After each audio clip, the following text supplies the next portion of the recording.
Grab your popcorn and snacks. Find a comfy spot, take a seat or lie down, and let me transport you to a place of fantasy, ghost stories, ancient legends, odd creatures, alien encounters, and other magical topics. You may even decide to join the conversation. From faraway lands to your own backyard, with a small dash of pixie dust. Turn out the lights and open your minds.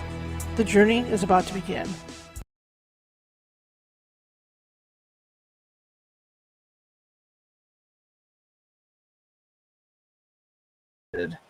Hey, welcome to the show tonight. I still got to get that pattern going, you know.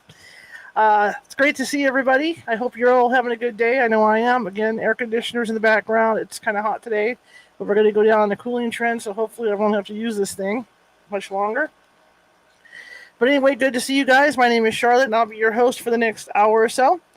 And I am the owner of the California Haunts Paranormal Investigation team at www.californiahaunts.org.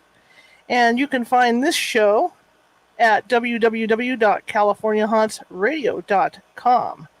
And if you want to get back and look at our different archives, if you like what you hear tonight, and hit up my website for this, because there's some really good shows on there.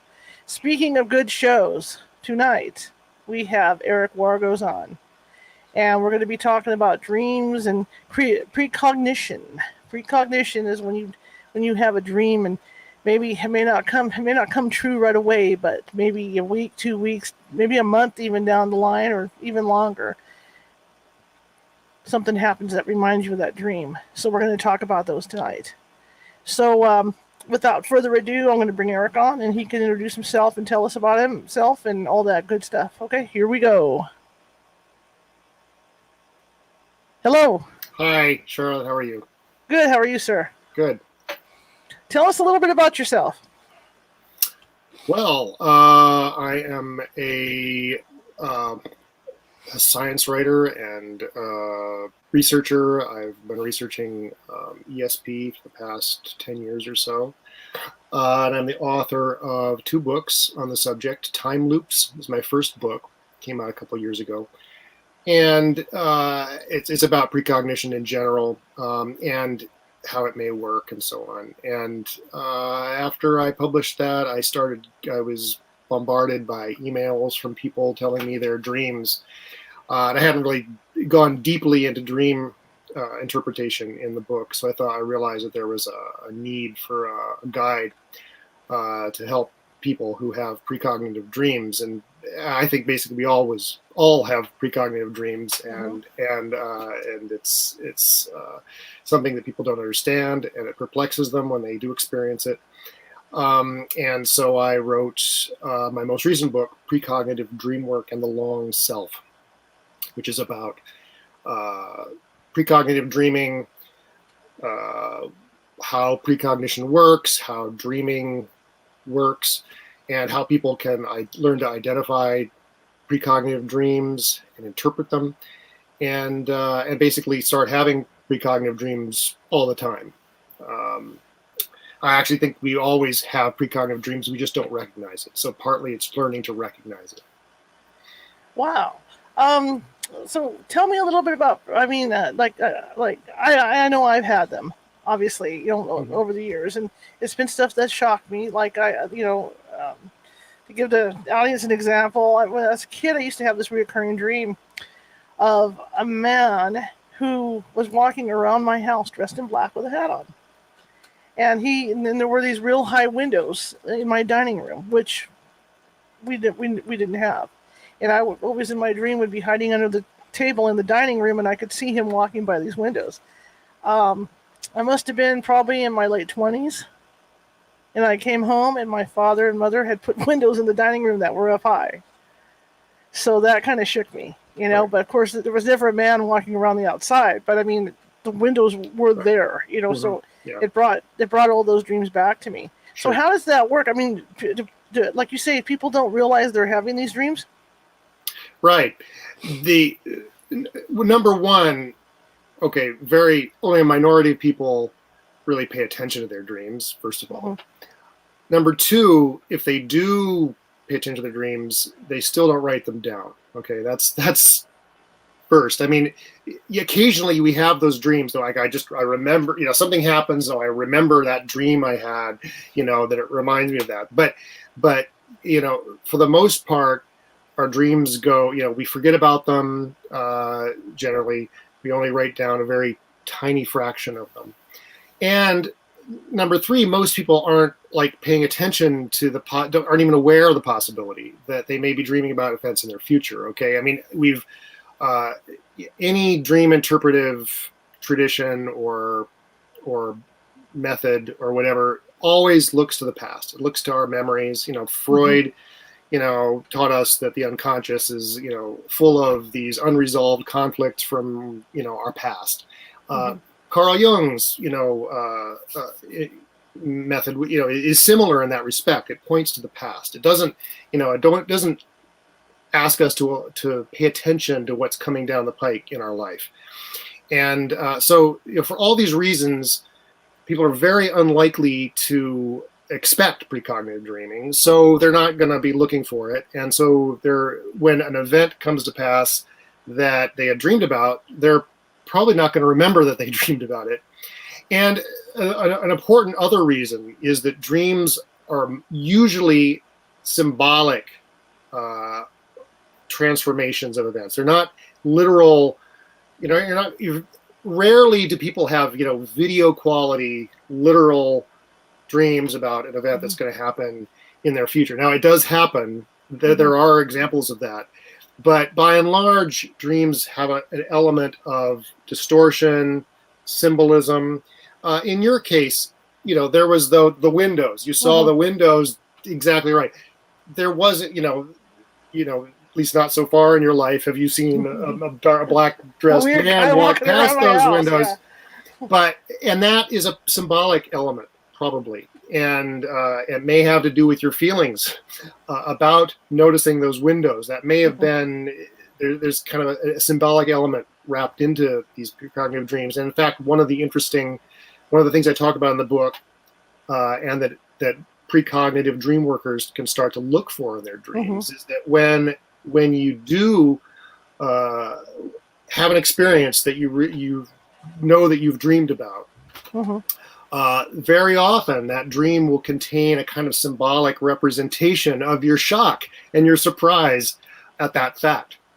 It's a fascinating, it's one of the many sort of things that I ask, I alert people to in the book that they should be on the lookout for. Right? They're called time gimmicks. Yeah, so like there's all kinds of reasons people aren't going to notice this. And when they do notice it, they're not going to report it. So, there's another factor there is that, people have these experiences. Our culture teaches us that it's impossible. And so people are cautious to tell other people when they've had a dream like this. And so that perpetuates kind of this ignorance around the topic, because we don't hear a lot of examples of it. You may read an ESP book, and there are some precognitive dreams of the rich and famous examples, like there are the famous dreams of like Abraham Lincoln supposedly dreamed about his death beforehand, which actually turns out to be a falsehood. It turns out to be fake. That's not true, unfortunately, but it's perpetuated in the books. But it's those singular standout examples that you'll read in ESP books. But no one encounters this idea that we may be constantly having precognitive dreams, and all we have to do is pay attention. And go ahead. Why do people dream anyway? Okay, well, that's a great question, and that's something that people have asked, for centuries. And the neuroscientific consensus now is sort of converging on this general idea that dreams have to do with making memories.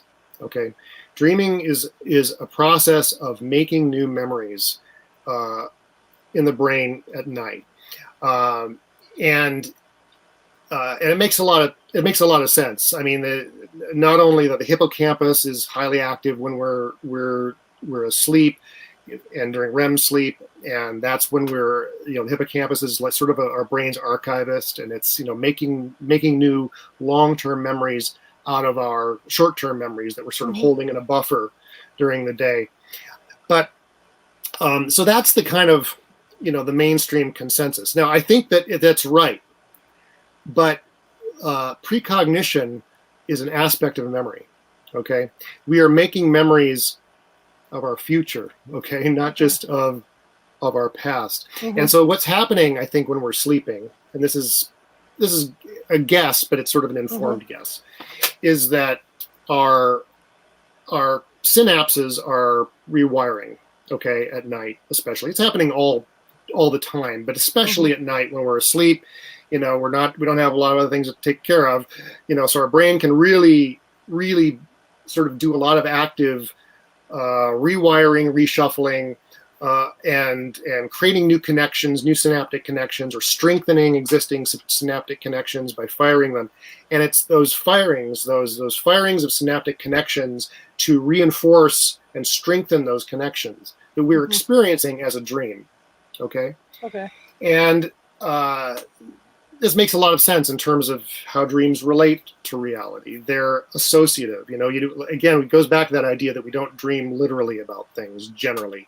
We dream about associations. And this is something Freud detected, over a century ago, that, if you want to understand a dream, you need to free associate on it. And that is to say, just what's the first thing this reminds me of? There's like the dream is one step, each element of the dream is kind of one step removed from something in your life, something, an important person or situation or something going on, okay, preoccupation, wish, desire, whatever, fear. And free associating very quickly arrives at all that material. Now, where Freud didn't go far enough or was sort of wrong is he assumed that free associating, gave you the story of the dream, and that this dream, again, is this disguised representation of a repressed wish, okay? And again, these are thoughts from our past, basically, that are expressing themselves through those associations. What I think is really happening is that those associations are helping us express a thought that's coming down the pike from our future, okay? We can't express that future idea because it's not the future yet. We wouldn't understand it, but we can kind of, the brain can kind of take elements in our life and assemble them into a kind of diorama, using bits and pieces of your life as it exists right now to express something that's going to happen in the future, some future experience. One of the important things to remember about precognitive dreaming and precognition in general is that it's not about events in the future. It's not about objective things happening in the future. It's about your own future experiences, your own future learning experiences. So, for instance, a lot of people had dreams about 9/11. For instance, I had a dream about 9/11, but we were not dreaming about the event, the planes crashing into the towers or whatever. We were dreaming about the CNN coverage and our feelings about the CNN coverage. We were dreaming about our own engagement with the information. And this can be sort of proven when you actually study dreams and how they relate to events, because, oftentimes things we read in the news or learn in the news aren't exactly correct. I mean, they may have errors and so forth. Well, our dreams always contain those errors. They don't match objective reality. So you can sort of prove this nature of dreaming, that it's about your own future thoughts, your own future experiences, and they're being represented using the kind of flotsam and jetsam of your current daily life. And that's essentially what a dream is. And that explains the symbolism. of dreams, that it's not disguising some hidden repressed wish, like, you want to sleep with your mother, that sort of, reductive Freudian view. I mean, Freud was right about how dreams contain and express information. He was wrong about his presumption of what dreams were trying to hide. The dreams are not trying to hide anything. They're actually trying, they're doing their best job of expressing something using the tools at hand.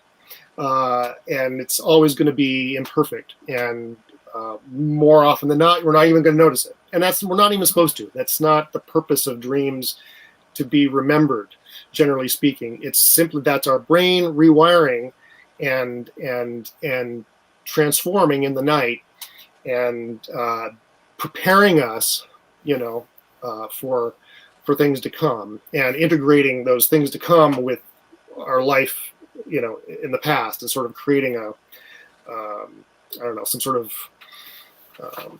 formation that kind of reflects both.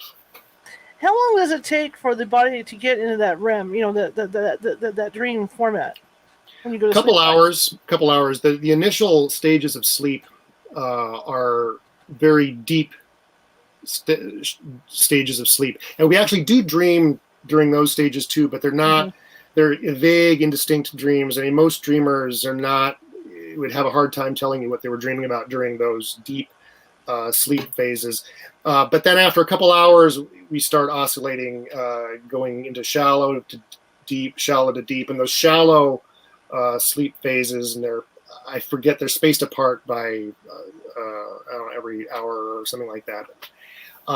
And we spend, I think, on the whole, between 2 and 3 hours a night in that shallow sleep state, the REM state, and that's when the brain is producing those really the vivid dreams when you think about having a dream.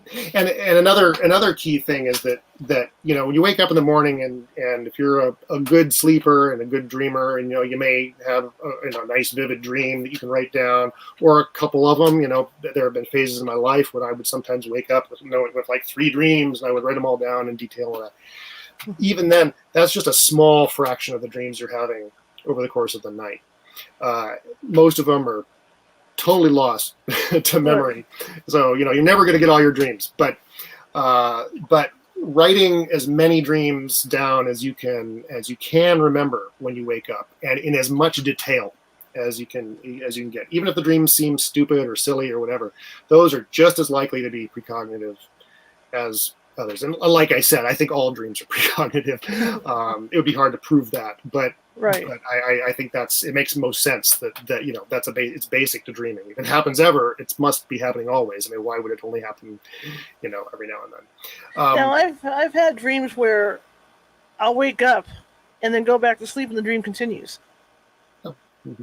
Yeah, some people do that, and I've done that a few times. It's not common, but yeah, some people can do that. Re-enter that same dream environment. Sure. I have a question in the chat room. What would happen if we didn't dream? Well, we would very quickly not have any memory. we would not learn anything, and we would go pretty quickly insane. I mean, I've heard that was like that's a torture. That's a classic torture, is depriving people of that REM sleep. And it breaks people within a couple days. I mean, it's torture not to be able to sleep and dream. Can we control what we dream about? Yeah, we can. Lucid. That's what lucid dreaming is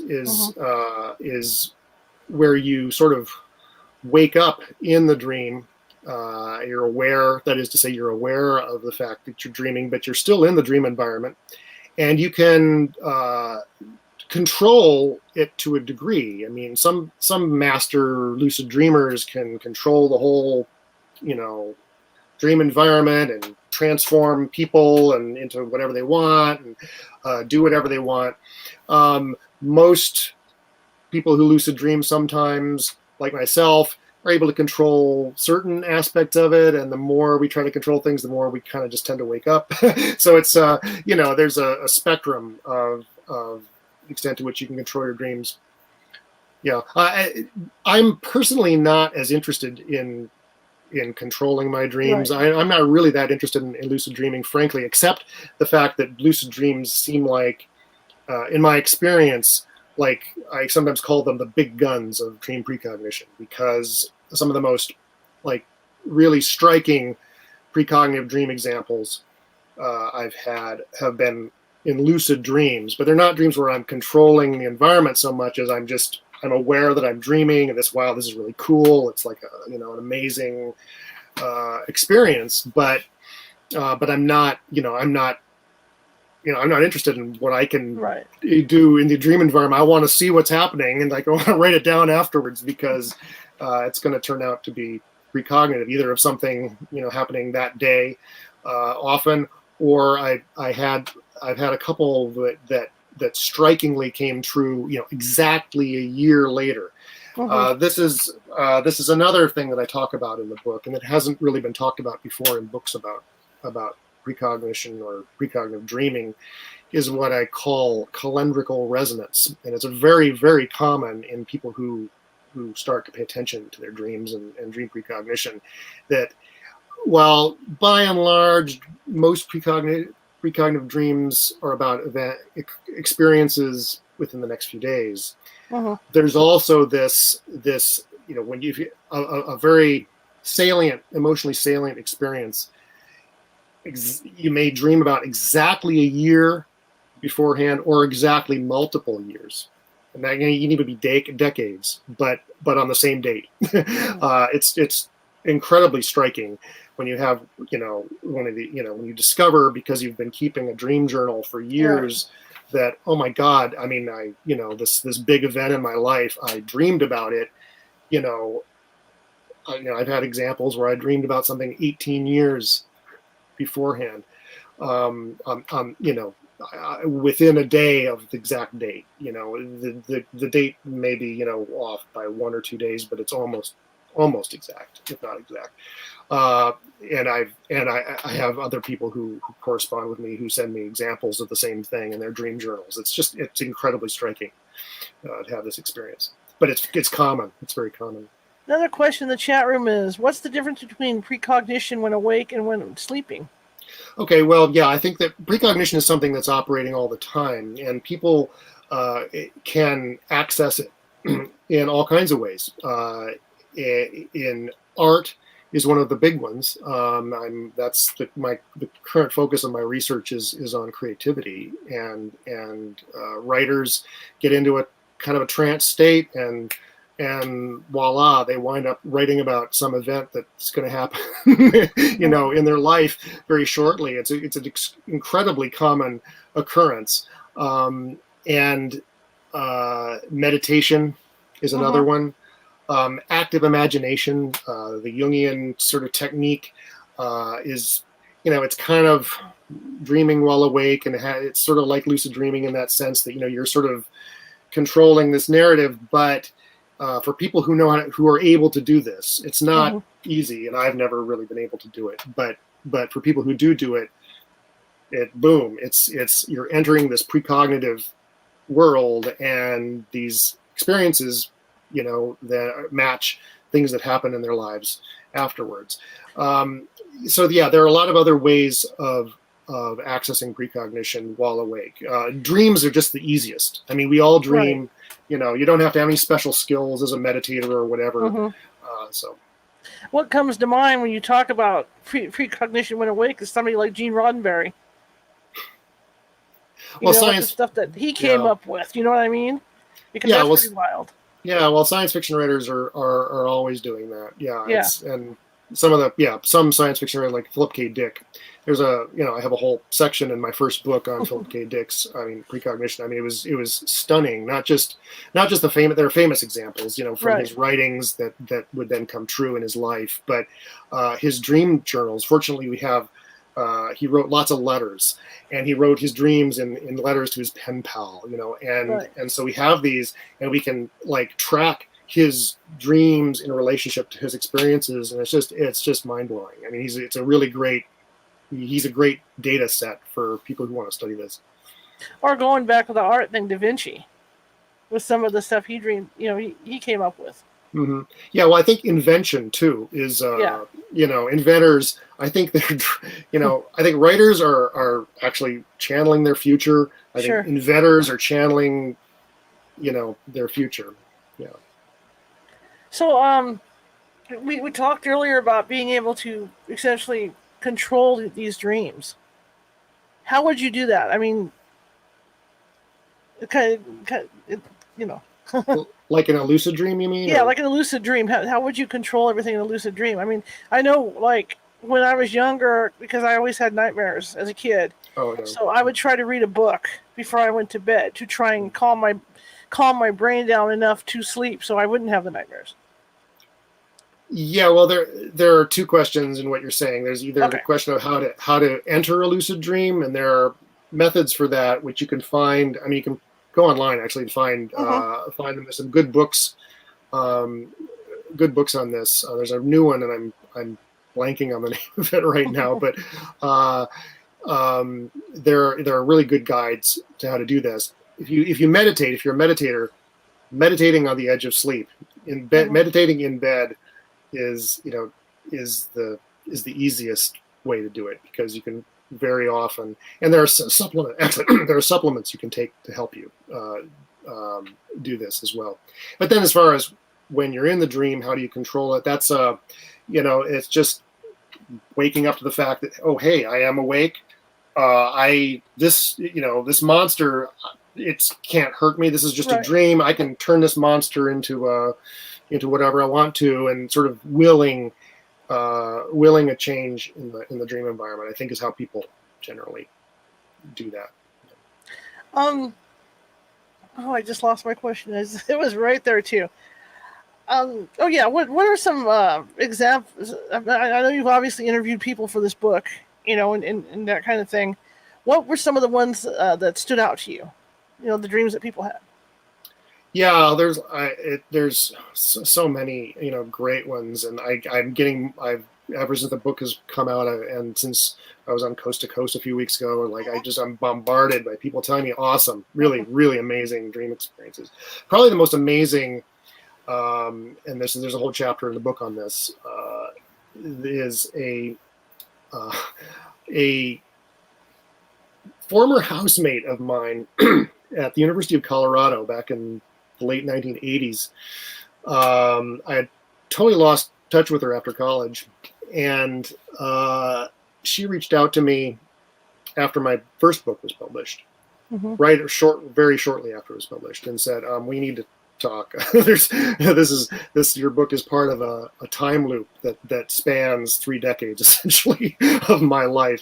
And what she told me was an amazing story. That, well, we, me and my girlfriend and this other friend of mine, name is Toby, and like 5 other of my friends, we were all renting this cheap basement in near the campus of the University of Colorado in Boulder, and living in this sort of dismal basement, like college kids will do.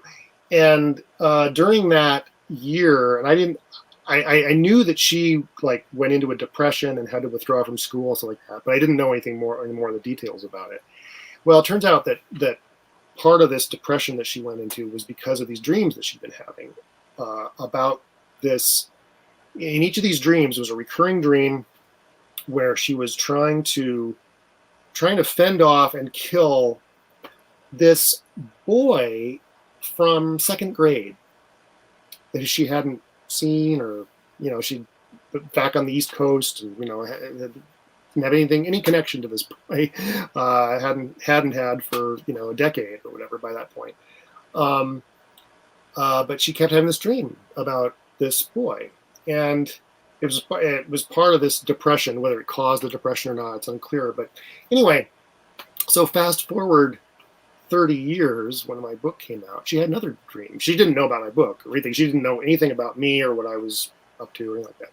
She has another dream about this boy, and she Googles him and discovers that he was murdered in Hmm. exactly the way she had dreamed of killing him in her college dreams.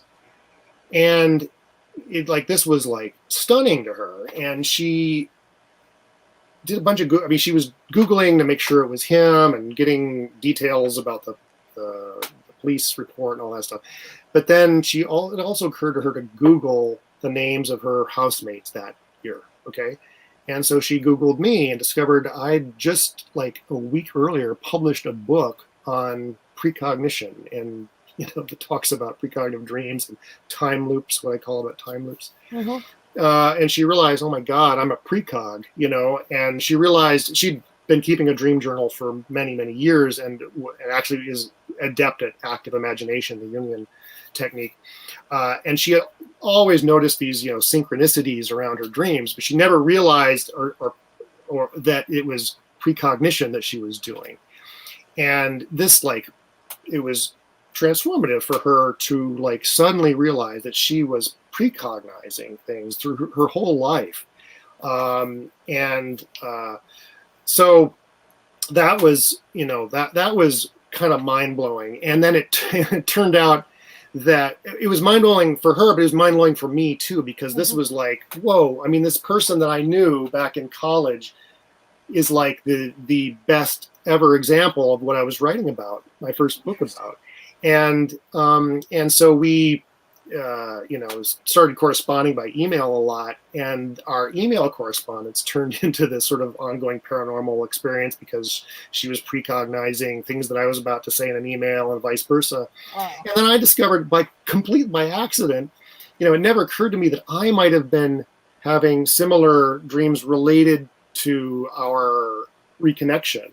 But it turned out that I had dreamed about her as a sibyl, which is a prophet. Okay. Mm-hmm. And it was exactly like, I think 18 or 19 years or 17 years, something like that, before, and there was other details in the dream, and these other details matched something that occurred, a book that she had sent me in the mail, and it was just like, mm-hmm. Holy cow. And it was on exactly that date, 17 years earlier, that I dreamed about her as a sibyl. Like bizarre, like randomly dream about this old housemate that I hadn't, seen or talked to in years, but I dream about that she's essentially a precog, and so really, amazing experience. But honestly, when you start going down this path of precognitive dream work, that's what happens. It's quite remarkable.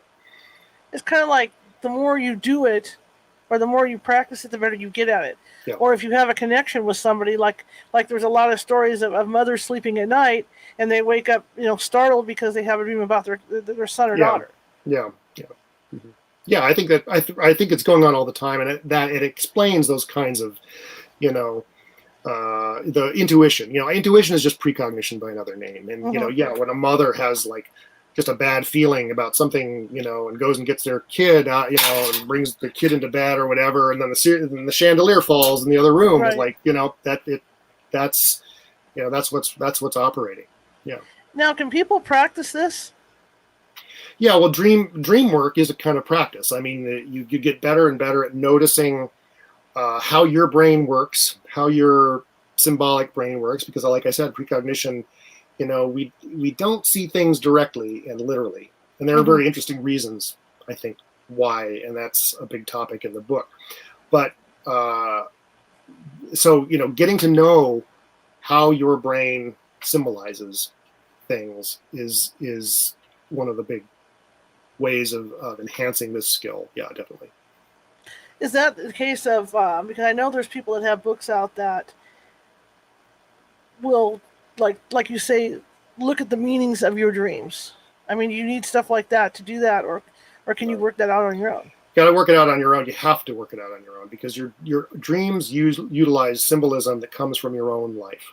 Okay. Always comes from your own life. And I'm not a big believer in sort of the archetypal, psychology kind of take either. Mm-hmm. Archetypes are going to appear in your dreams if you read a lot of Carl Jung, and you read mm-hmm. a lot of Jungian stuff, or sure. World mythology, that sort of thing. Same way, if you are steeped in Freudian psychoanalysis, you're going to have lots of dreams about phallic symbols and Oedipus stuff. It's just whatever your world is full of, and whatever Sure. you're interested in, that's Sure. the symbolism that's going to appear in your dreams. But it's all based on your own life experience. So there's no dream dictionary that's going to tell you, what Okay. a symbol means. You got to learn from your own experience. And like you say, it's a matter of waking up after you have your dream and jotting it all down too. Yeah, I'll give you the 3 steps. Okay. It's very, very simple. Okay. A, write down all your dreams, all of them in as much detail as you can. As soon as you wake up, write everything down that you can remember.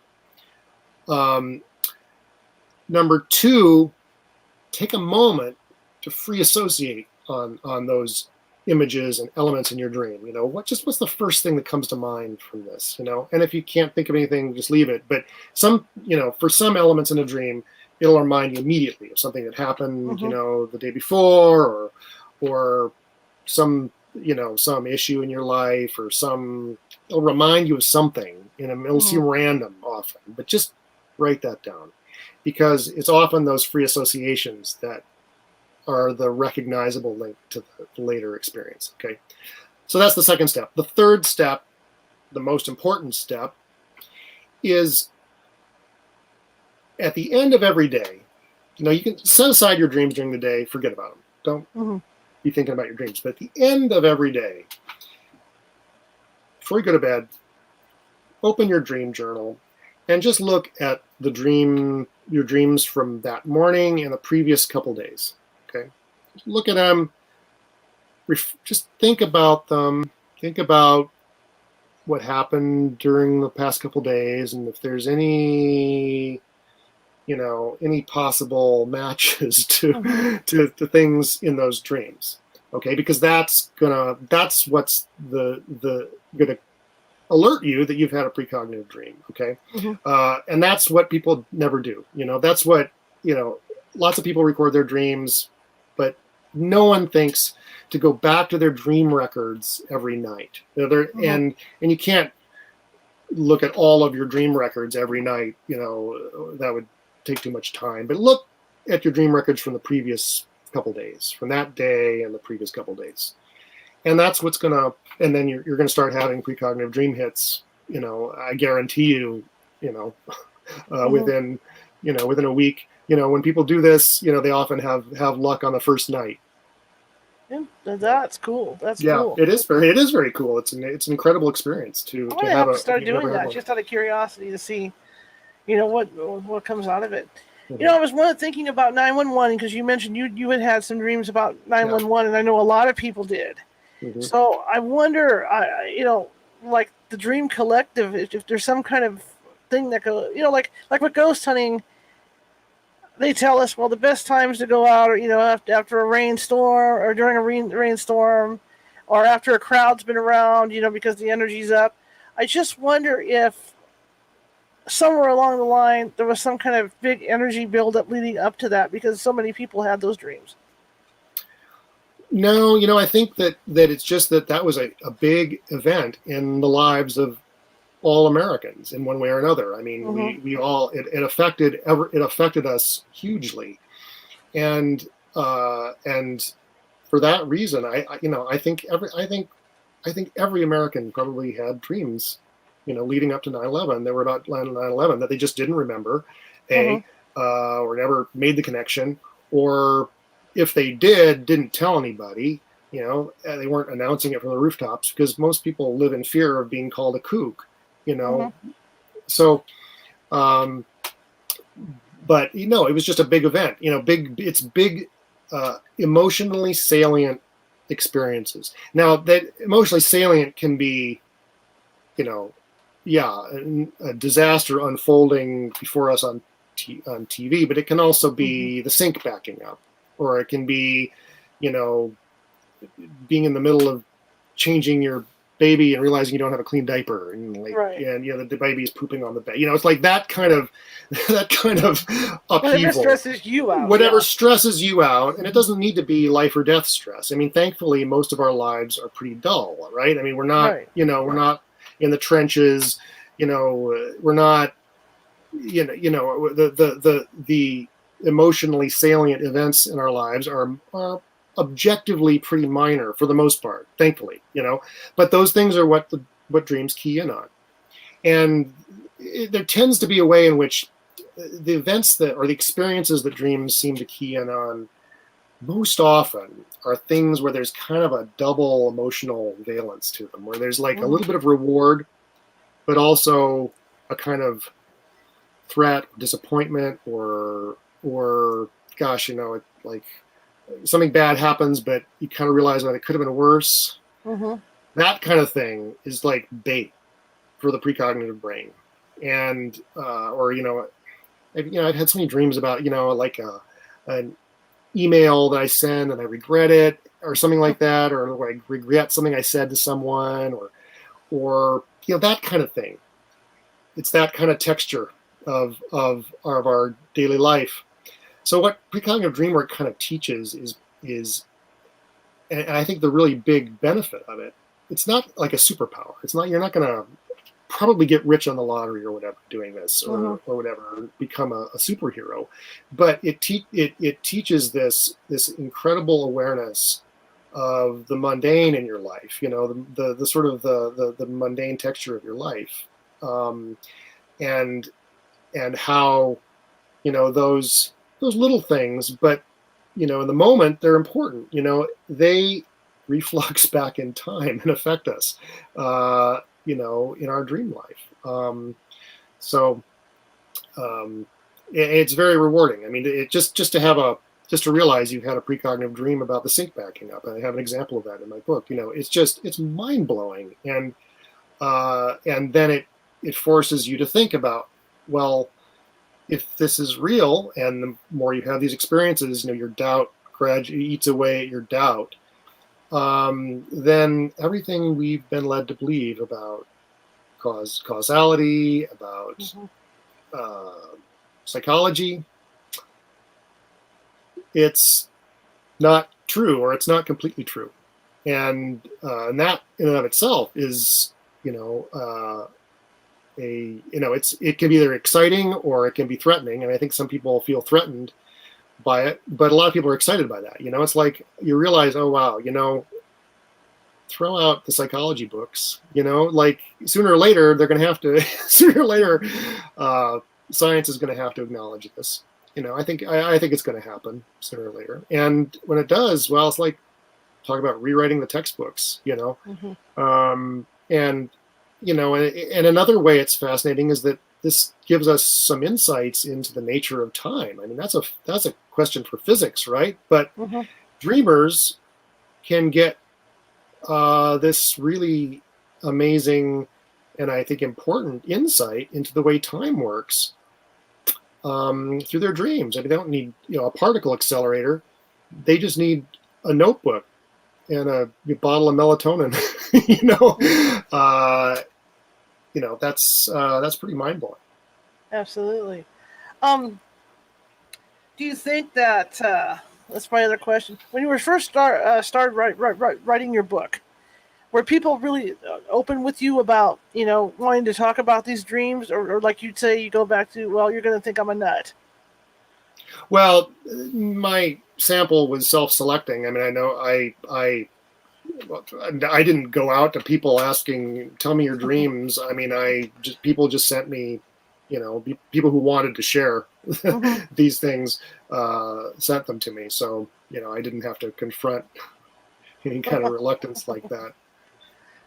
Because I'm sure people would be hesitant a little bit, like you say, going with the nut thing, But I mean, it sounds really fascinating to do that, to track your dreams. I've heard of people doing that, but I've never personally done it. So, yeah, you got me going on that. So I'm going to keep a journal now. This is all your fault. I'm going to keep this journal. Seriously, start tonight. I mean, it'll change your life. It really will. So what do you have to say to people that are kind of afraid of it? Yeah, well, there's nothing to be afraid of. Dreams, okay, and this is a big topic. This is a big subject in my book, because people, it's the vast majority of dreams are not like premonitions of death and disaster. I mean, those are the stories that you hear, and those are the dreams that people may notice more because, oh my God, 9/11, and they're like, oh my God, I had a dream about it. The vast majority of precognition precognitive dreams are about, things on the level of syncs backing up, or interesting articles or pictures on the internet, things like that. They're not, these massive, loss of life or death of a loved one and things like that. But when they do have those dreams, that people when these people start having precognitive dreams, they do start to fear, like, oh my God, what if I have a dream that seems to be about the death of a loved one or something like that, and will, what then? And are my dreams causing it, or am I responsible somehow for a disaster that I've dreamed about? So these kinds of doubts constantly happening. What you need to realize is that your dreams are not causing these things to happen. They're not at all. And and also dreams that are about disaster, like terrorist attacks, say, like 9/11, there's no way you could prevent them, okay, based on a dream. And this is a misunderstanding that has been persistent in the literature on precognition and ESP for decades. People think, oh, well, let's have a premonition registry, and people can send their dreams, and we can prevent terrorist attacks that way. Well, that's not quite the way it works, because if the terrorist attack never happens, then you're not going to have a dream about it, right? Now, there is a kind of a gray area in there where, like, bad things, you dream about a bad thing, you maybe take some action to avoid it in your own life, like not getting on that plane that you dream about dying in a plane crash. You don't get on that plane, and indeed the plane crashes. Well, it's not like you were changing your timeline. Like those dreams that I was on a plane that crashed, that's the thoughts that you had learning about that plane crashing. It's like, oh, I could have been on that plane. That's what you're dreaming about. You're dreaming about your thoughts about an event, and that thought reflects in time to deflect your behavior in just the right way that you were able to have that thought rather than actually dying in the plane. So that's what I call a time loop. My first book, Time Loops, is on this logic and how this works. There's a bit about that in the new book too, but it's very important, this logic, because if precognition is real, then our own actions are part of the backstory of those events that we dream about. And that's the reason they have to be symbolic, by the way. But that's too complicated to get into on a podcast. But if people are curious about this, the new book really goes into this. But they shouldn't be afraid. Your dreams are not going to make it more being a precognitive dreamer is not going to make it any more likely that bad things are going to happen in your life. I mean, the point is, bad things happen in our lives, and if you're in the habit of precognitive dreaming, you might get some foreshadowing of those things, and you might be in a position to use that dream to to avert the worst disasters and sort of have lesser disasters, and that's the value, that's the survival value of precognition, right there. So I think on the net effect of being precognitive, which is again just being intuitive, is you're probably going to have a few less disasters in your life, but everyone, bad things happen in life. Death happens, disasters happen, and so engaging with your precognition is not making those things more likely at all. I mean, if anything, less. So. I would say that. Well, that's what I was going to say. People get their numbers done in astrology, or they go to their horoscope every day, to see, not everybody does this, but, it's like, okay, I'm not going to do this today because my horoscope says I should do this. Could that work with these dreams too? Well, yeah. I mean, like I said, that people have those dreams, right. Like a vivid dream, you've got a ticket for the plane the next day, you have a really, vivid dream of being in a plane crash. I don't know. It depends on, that's who knows? And right. 9 times out of 10, it's not going to be. It's going to be symbolic of something else. Who knows? But there are those stories in the literature of people not getting on a plane because of a dream, and then Mm-hmm. and there are of course the many studies that have been done that show that train derailments and plane crashes and stuff like that they tend to have fewer passengers than they should, statistically speaking, which suggests that people are tuning into to these dangers ahead precognitively. Who knows? Absolutely. What do you say to people that want to really get into this? Just do what I said. I mean, just keep a dream journal and just do it religiously. Every day. Just look. Just having a dream journal and a pen by your bed will prime the pump. I mean, even if you don't think that you dream or you're not, you seldom remember your dreams. Just putting that notebook there, it acts like setting an intention, and you're going to wake up tomorrow, with like, oh, that's a nice dream, I'll write that down, and could very well turn out to be precognitive. I had just a couple of weeks ago a scientist who I decided to read my book writes to me that, oh my God, the first night I started reading your book. That night I started, I had a dream, wrote it down. It turned out to be about the next chapter in your book that I read the next morning. Mm-hmm. So like you start having examples of it very quickly. Mm-hmm. And so and you'll be hooked, and that will deepen your practice. Mm-hmm. And people who get hardcore, really start to practice other methods of getting in touch with precognition, like meditation and so on. Sure. I have a question in the chat room. So if someone has a vivid dream of being kidnapped, what does that mean? What could that mean? Who knows? I mean, if there's, is there, unless there's someone who's threatened to kidnap you, there's no way you can change your life to avoid that outcome. And so, it could be symbolic. It could be about someone else being kidnapped. I mean, this is a very common pattern. We put ourselves in our dreams. Okay, I read. A lot of dreams are about, like, I dream often about pictures, art that I see on the internet. Okay. But in the dream, I'll be in the scene. I'll be in this environment, and it'll be happening to me, whatever's happening in that picture. Similarly, we dream often about bad things happening to us, but then the next day you'll read a news story about that bad thing happening to somebody else random or whatever. But the dream, put you in that position.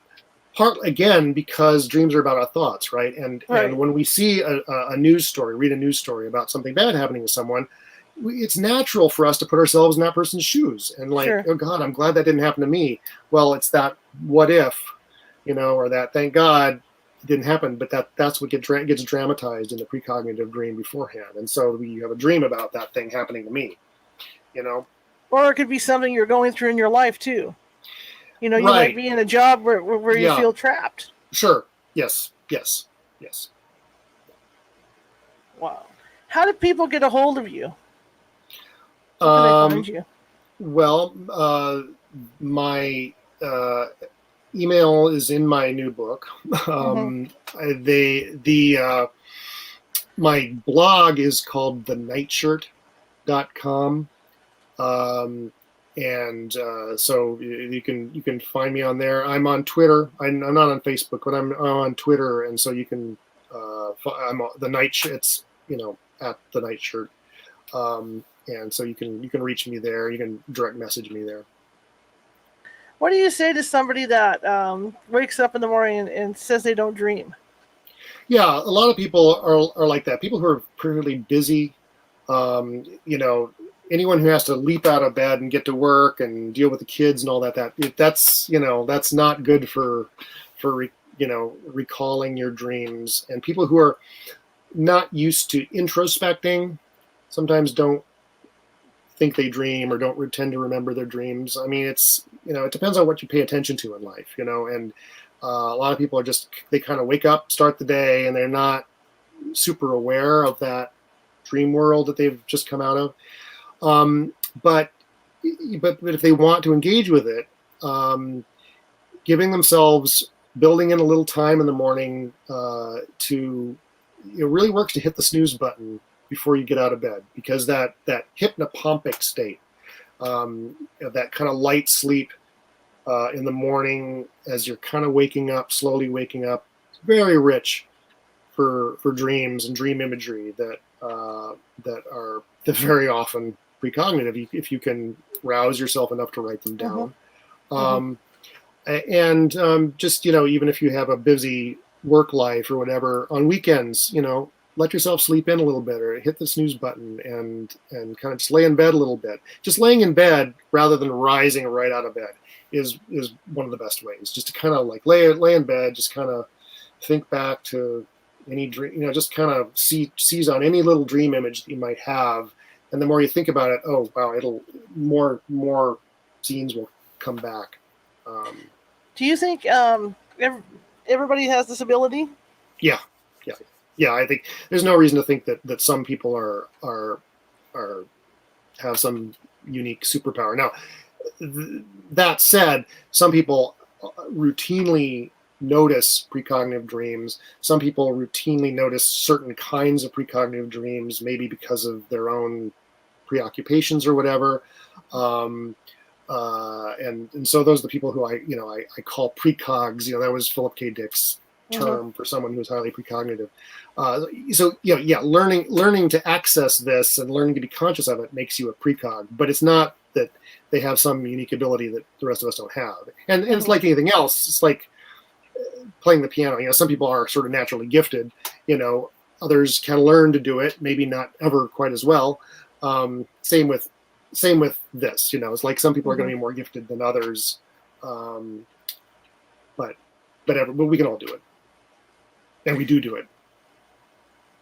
And how long did it take you to do your research for all this? Well, yeah, I've been studying precognitive dreams now for 10 years. It's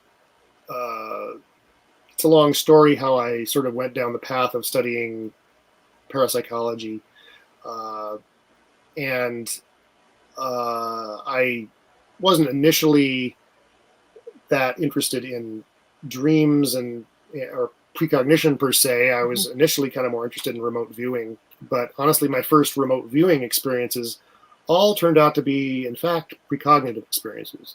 And in fact, there's a sort of debate in the remote viewing world whether remote viewing is really remote viewing, like seeing things at a distance, or whether it's seeing our own future learning experiences or our own future feedback experiences. And all my remote viewing successes turned out to be precognitive. And so I started paying attention to the literature on precognition and my own dream. I'd fortunately been keeping a dream journal for decades by that point. So it was easy transition for me to start attending to my dreams in this new way. And it was mind blowing. I mean, I really had some amazing hits, like right off the bat. One of the best books on the topic that had been written before my recent book was written in 1927 by an aeronautical engineer named J.W. Dunn in England, and he noticed that he'd had many precognitive dreams, and he brought sort of an engineer's mind to studying them, and the basic methods of precognitive dream work that I enumerated, those steps of writing your dreams down and looking back at your dream records afterwards, that was J.W. Dunn's discovery, that like, wow, you can really start to do this regularly and notice this regularly when you make those simple steps that nobody thinks to do.